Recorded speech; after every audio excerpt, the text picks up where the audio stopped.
Clan, and welcome to Worth It or Not Reviews, where I am going to answer the simple question: is Shovel Knight by Yacht Club Games worth it or not? And hopefully I'll be able to answer that question with the one true method of great chivalry. Cue the intro, please. Or, in the honours of Shovel Knight, dig the intro.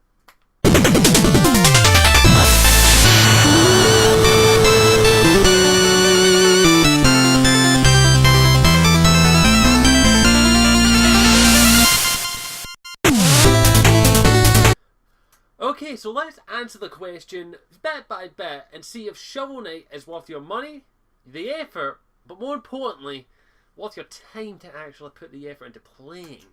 Now, first let me say is, I've been aware of this game for a while. Pretty much, roughly by the time it came out, it was a game that I was initially going to pick up, but due to financial circumstances at the time, I wasn't able to.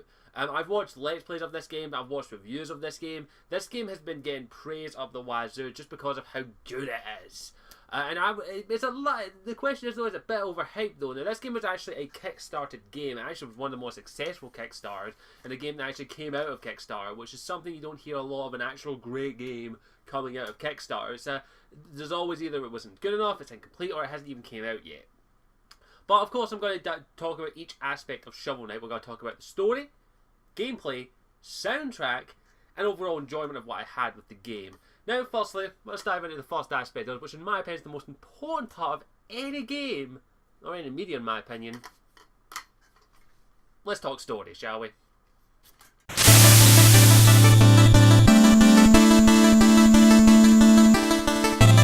Right, story. Now, the story of Shovel Knight is actually fairly simplistic. It definitely takes its methods from the old school games of like the NES and SNES, like Mega Man and a couple of Final Fantasies as well. It actually tells the story fairly straightforward. There aren't many cutscenes, there's no dialogue. It is an old school type of game in the modern era. The story follows the character of Shovel Knight in this world where basically if you want to be a knight, each knight has their own little gimmick and all that. Each knight is known for one particular thing, Shovel Knight being known for his skill with the shovel. His partner and fellow knight, Shield Knight, him and him went to the Tower of Fate, but due to something happened there that went horribly wrong, and Shield Knight was believed to be dead, and this crushed Shovel Knight. And so he went back to his life and just went to a farm apparently. But after a while, the Tower of Fate actually reopens, and this new Order of Knight, the Order of No Quarter, ravages the land in their own little plots, and Shovel Knight picks up his mighty weapon again and journeys through the land, defeating each of the Order of No Quarter, each knight each having their own unique gimmick and own unique style, to eventually get to the Tower of Fate and stop the evil Enchantress, and possibly save his love, Shield Knight. Now, that's a cheesy story, but it's actually very well told. I actually really like the story. It's definitely well told, definitely with the style that they're going with. It is a heartfelt story. I actually kind of liked it. This game does really well what a lot of AAA games don't do, and it actually makes you feel for the characters. Even though it is a fairly simple and straightforward story, they tell it more through the characters' actions and also each character's gimmick, as well as more notably the Orders of No Quarter Knights, and especially Shovel Knight. For example, use him for an example. You can learn a lot from Shovel Knight without even reading any of his dialogue that he states to each member of the Order of No Quarter, and that is with his weapon of choice, the shovel. Why the shovel? Because he's an everyman. He doesn't seek glory, he doesn't seek riches, he just wants to save the land, and the only thing that he has to use as a weapon for that is a shovel. I actually like that concept, using something that isn't meant to be used as a weapon. I've always been a big philosopher that anything's a weapon in the right hand, and Shovel Knight kind of proves it. Even though it is a game, I kind of like taking a simple tool and using it as a weapon. You can see that through Shovel Knight's uses of it and skill with it, that he actually does know how to wield that properly, because maybe he was a farmer at one point, and I kind of like that. And each knight that you run into, you definitely get a feel of why they use that particular thing. Well, your Shield Knight, for example, you don't really see until pretty much near the end of the game, no spoilers, of course. I will try my best to, but you can tell why she uses a shield, because she wants to protect people. She wants to defend the people she cares about, and she only uses a shield, very much in the style of Captain America. And shield combat is an actual thing you can do in real life. It's very difficult, but it is a style of fighting that can be used if you dedicate the years and effort to actually learn how to do it. But I like that. I like the concept of each knight having their own unique gimmick, and the story, just the characters just flow through there. You can definitely tell a lot of them. King Knight is posh, he's arrogant, he's like, I deserve to be king because I am king. The other knights as well, I'm trying to remember a lot of them. The Tinker Knight is a little guy who happens to be good at wee tinkering things. You could tell a lot of him that he wants to. He kind of has a little bit of a Napoleon stature to him. That he wants to be big and he wants to be. I'm strong even though I'm small. It's just very interesting. They can tell a story through the interaction with the main character and the villains, and also the way they look and the way they fight as well. You can tell a lot from someone when they fight, and I think Shovel Knight does that really, really well, and I do enjoy that aspect of it. Very, very well told story. Now, it isn't anything extravagant, or it isn't going to be like on my top 10 stories of all time, but it is an interesting story, and it definitely gives a bit of an A+ to me, in my opinion. So definitely the story is very interesting and very well told, especially with the character of Shovel Knight. So yeah, that's all I've got to say about the story. Let's move on to gameplay now.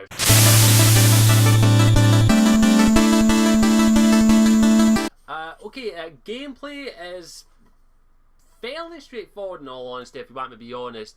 It is very much in the style of best game I can compare to is DuckTales.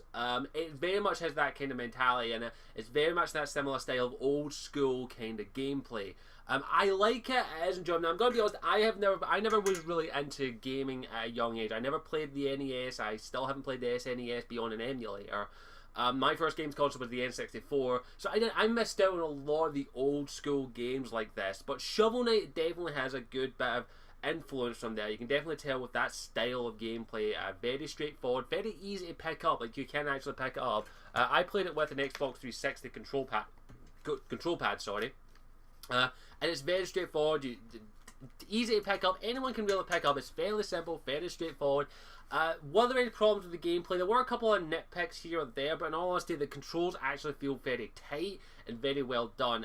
Most of the time when you die in the game, you'll blame yourself more than anything. You won't actually blame the game. It's due to a fault on your own. So the gameplay is very well done. Very well done. Of course, you have various upgrades throughout the game, especially when you get about the halfway point. You'll come to the Armor Town. It's called the Armor Town, where you can get new armors, you can upgrade your shovel, and get a few other upgrades here that if you have the gold, of course. Now, as I say, the gameplay is very well done. It's very well. There is a bit of a couple of there's little extra bits of the gameplay that I like. Like throughout the game, you can actually destroy the checkpoints in the game for a little bit of extra gold, but you won't have checkpoints. That adds a little bit more to the gameplay as well. There's also the interaction with the characters throughout there. The Trouble King, the Dancer, Monique, and a few other characters that you'll bump into throughout the journey. Definitely the interaction with that adds a little bit more to the gameplay and opening the world. There are also collectibles throughout the game, musical tracks that you can collect to give to the bard who will play. I'll get to the music next, of course. But I definitely really enjoyed the gameplay. Very tight visuals. I did get frustrated at some points, most notably the Propeller Knight stage. Now, it's a very well designed stage. It has an awesome theme as well. But that's the one stage that kind of pissed me off more than anything. I died a lot on that stage. And everyone will find the one stage in the game that will piss them off until no ends. But at the same time, it didn't feel like it was the game's fault. It felt like it was my fault. So that's something that's very good to state, that the gameplay does not make you feel like it's the game's fault, it's your fault more than anything, which is something I think is very difficult to do. If you have a bad game with bad controls, it kind of suffers from it, but the controls are very slick, very tight, very well done, and I actually do enjoy them immensely. So that's all I've got to say on the gameplay. The gameplay is outstanding. So yeah, I guess we'll move on to the next thing, sorry, not the last thing, and that is, let's move on to the music, shall we? Okay, I'm saying this right now, this soundtrack is fucking amazing. I swear I don't care. I actually bought the soundtrack before I actually bought the game, because I'd watched a few Let's Plays of the game, and the soundtrack is just phenomenal. It's definitely old school, like 8-bit, 16-bit style music. but it's absolutely phenomenal. Very well done. It's definitely the kind of music that I can definitely, hopefully if I've done it right, you'll be hearing a little bit of it in the background here. I absolutely love the soundtrack. It's phenomenal. Very well done. Every stage has their own unique one. Each night has their own one. Spectre Night, King Night, Shovel Knight even has his own theme. Shield Knight has their own theme. Plague Knight, Tinker Knight, Propeller Knight, whose theme is awesome. Every night has their own theme, everyone has theirs, and there's also different themes that you can collect their rewards and play them all with the bard. The soundtrack is so well done, so entertaining, so yeah at moments, but at the same time, sad as well. This soundtrack does have a good mixture of getting you, yeah, I'm playing this game, yeah, the music's awesome. And that's something that can be a big problem with a lot of games like this, is that if they don't have a good soundtrack, it can take away from the game. I actually didn't feel too bad when I had to replay stages over and over again because the soundtrack kept me going. I actually went back to stages just to hear the soundtrack because it's just so good, and I definitely think this is something that I would recommend anyone buying, even if you haven't played the game. The soundtrack can stand alone as well as... it can stand on its own as well as suit the game very well. I definitely would recommend. I'm actually going to leave a link in the description to, of course, where you can buy the game on Steam, which is actually a really good price, and also the soundtrack. You can buy the soundtrack on Steam as well, or you can buy it at Bandcamp. I bought it at Bandcamp because I wanted to support the artist more than Steam, but I definitely absolutely enjoy the soundtrack immensely. I would highly recommend you at least give the soundtrack a listen if you haven't played the game. But as I say, the soundtrack can stand on its own as well as be suited to the game, and I definitely give the soundtrack an absolute major must-buy in my opinion. I loved the soundtrack, and I definitely, when it comes to that style of music, 18, 16-bit style music, I'm very picky, and don't get me wrong, I like the classics, like, of course, Mario theme, but this, in my opinion, Shovel Knight is a soundtrack that could compete with most modern games, and I definitely give major props to the composer, whose name, I do apologise, I forget. He's actually very well known from the OC Remix website, Overclock remixing that. He's very well known there, and he is moving into becoming a professional composer. He currently is, I believe. Definitely want to watch out. The soundtrack is phenomenal, and I give it major applause. I definitely would recommend anyone to pick up the soundtrack if they haven't already. So yeah, that's the soundtrack. Absolutely phenomenal. I loved it. There wasn't a theme I did not like. It also gives you a bit of an incentive to actually collect the music notes that are scattered throughout the world, that you can just go back to the bard and just say, hey, can you play this this one for me? I kind of want to hear it, and he'll play it for you throughout the game and throughout the little, as long as you're near him in the town. It's absolutely brilliant. I do enjoy it. It's definitely a major plus. If I had to pick one that I actually like the most, it's very tricky because they're all so good, but I'm a sucker for the classic, and I do like the Shovel Knight theme. That's definitely one of my major favourite ones. I also like the Propeller Knight one. That's the one kind of get me going. Didn't make me hate playing that stage over and over again. So yeah, I love the soundtrack and definitely would recommend it. I think we'll move on now to the final part, my overall enjoyment, and then the mark. Is it worth it or not? Let's go! Boom. Okay, my overall enjoyment. If you can't tell, I love the game. I had an absolute blast playing the game. It was very well executed, very well implemented. I enjoyed playing this game immensely. And this isn't normally the type of game I'm not very good at platforming games. Those are the types of games that always I hated as a kid. But this game just is phenomenal. I absolutely loved it. It is enjoyable. I definitely enjoy it. I'm actually still playing it. I'm doing a New Game Plus mode right now, and that just shows how much I enjoy it. I actually want to go back and maybe accomplish some of the feats in the game, which, holy crap, some of the feats in this game, which are basically the achievements, are very interesting. There's one where complete the game without dying, complete the game destroying all checkpoints, use a specific artifact or relic at specific points. It's just enjoyable. I actually want to go back and possibly maybe even 100% this game if I can. I enjoy it. I had fun playing this game. It was an absolute treat playing this game, and I really enjoyed it. Would I, of course, as I say, I'm just going to skip right to the point. If you can't tell, I definitely say that this game, in my opinion, is worth it. It is worth every penny of the purchase. You will buy it on Steam. It is coming, of course, it is on Wii U, it is on 3DS, I believe it's coming to. I believe it's coming to PlayStation as well. This game has basically going to be basically everywhere at some point, and I absolutely would recommend that if you haven't picked it up already, definitely go and pick it up. It is an enjoyable game, absolutely great story, a great soundtrack, great gameplay. It's absolutely phenomenal. Of course, if you're not into the old school 8-bit/16-bit style, maybe don't check it out. But even in my opinion, I'm not a big fan of those types of games, especially in the modern day. But this game actually does give you that little bit of charm and all of that. It's not just a nostalgia feel, because as I said, I'm not a nostalgic person for the 8-bit/16-bit era. As I said, I majorly missed that stage of gaming. I am going back to it and playing older games from that era, and I am enjoying them, but I missed that era. So this isn't nostalgia for me. This is actual enjoyment from a great game. And in my opinion, this game is in my opinion, one of the few games I can actually say for me is perfect. It has a great soundtrack, great characters, great story. It is a perfect game in my opinion. At least in my opinion, I can definitely see why people might not like it. This is one of the few games I can say is perfect. I cannot fault this game for anything in my opinion. I cannot say it was my own fault. I enjoyed it. I absolutely loved it. I would highly, highly recommend that you go and pick it up if you haven't already. To at least give it a try. If you can't pick it up on Steam, definitely get it on one of the other platforms that's available. I highly recommend it. Shovel Knight is a phenomenal game, and I hope that we get a sequel to it, because, as I say, this is a great thing that I can definitely see being a little bit of a series of games, and definitely Shovel Knight, especially the way it ends. I definitely want to see a sequel. I would love to see a sequel. And the thing is though, we got plenty of nights we can come up with. Hell, I came up with my own. I'm Staff Knight.